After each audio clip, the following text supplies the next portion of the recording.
geva netoti Emerson uri geva takatumira mbava geva matoti urumende yembava. Kazwai, vana veZimbabwe, fellow citizens, the citizens of Zimbabwe, I come to you with this very short message.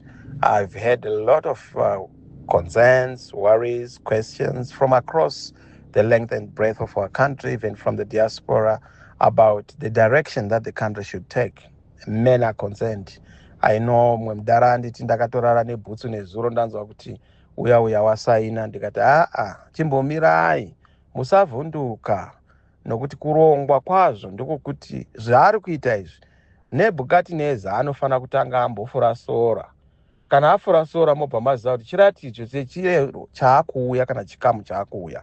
Saka ndichazodzoka hangu muzvikamu mupfavire ngoma usiku urefu. Hatigoni kumhanya hongu tiri kutambudzika, tiri kushupika, tiri mugwenga, nhamo yatigara madunduru. Asi ngatinzwisisei kuti panoda chimiro chakanaka chekunzwisisa. Saka ndichauya pagrupu panapa munguva dziri kutevera idzodzidzi ndozokuzivisa kuti rini, asi ndichitaurawo muonero wangu somumwe wenyu aneonawo, somumwe wenyu wamakapa ngati rutsigiro rwakati wandei. Haisi nyore kutsigira kwamakaita kubva kumashure okuti navatsvangirai nepatava apa. Ndinotenda nerutsigiro rworwo uye handizokunyadzisei kana kukusiyai makadaro kana kuti to betray or let you down.